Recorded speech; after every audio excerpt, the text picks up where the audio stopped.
রুগীটার পাশে আছি, ইনার নাম অনিমা পাল। তো অনিমা পাল এসেছে এই বারান্দায় প্রায় 2 ঘন্টা আগে। তা ওনার হাত ভাঙা এবং কোমরটাও ভাঙা, আর এই কোমর ভাঙা হাত ভাঙা এখানে পড়ে আছে। তা দেখুন, এনার এখানে কিন্তু উপরে কোনো ফ্যানও নাই, একটা ফ্যানও নাই, কোনো রকম ব্যবস্থা কিছু নাই। শুধু একটা সেলাইন ধরায় দিয়ে, ওই যে সেলাইনটা ধরায় দিয়ে এখানে এইভাবে ফেলে রাখছে। তো তারপরে আমি ভিতরে যে একজন সিস্টারের সঙ্গে কথা বললাম যে আপনি, আমার একটা রুগী সেটা এই অবস্থা পড়ে আছে, ওনাকে একটু হেল্প করুন। তো উনি আমাকে জায়গা দেখা দিলেন যে এখানে আনতে পারেন। তারপরে আমি 4জন ছেলেকে ডাকলাম যে তোমরা ইয়াংম্যান একটু ধরে এই মহিলাকে নাও। ইনার এমন অবস্থা যে উনি পা ফেলে চলতে পারেন না, আর কোনো ভালো একটা হুইল চেয়ারের ব্যবস্থা আমি করতে পারলাম না। কিন্তু আসলে কি, যে ইনার পরিবারের লোকজন এখানে দাঁড়ানো আছে, এই যে ইনার পুত্রবধূ আছে, তা একটা মানুষ এই রাজি হলো না।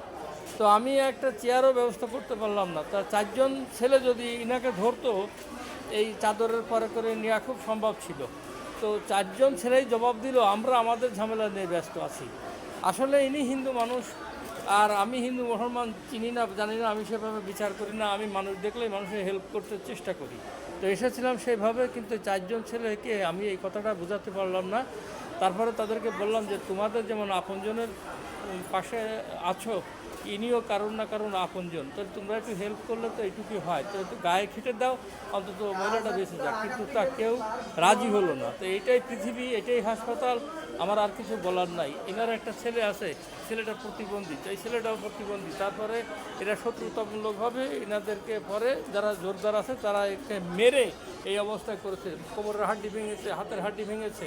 আর এই যে প্রতিবন্ধী ছেলেটা, ও তার প্রতিবাদ কী করবে, পায়ের অবস্থা ভালো না। তা আসলে গরিব মানুষের পরে যে অত্যাচার, অন্যায়, অবিচার চলে, তাই এই আমাদের দেশের প্রভাবশালী মহলে তার নজরে পড়ে না।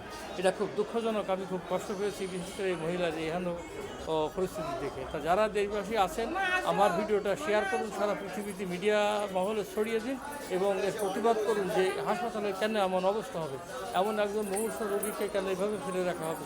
এখানে কি বেডে জায়গা হয় না? অনেক জায়গা আছে, কিন্তু সেখানে নেওয়ার মতন ওনার লোক নেই। কীভাবে চিল্লাচ্ছে দেখুন, কীভাবে চিল্লাচ্ছে। তার কী করবো? যাই হোক, সমগ্র দেশবাসীর প্রতি আমার অনুরোধ, এটাকে শেয়ার করে ছড়িয়ে দিন।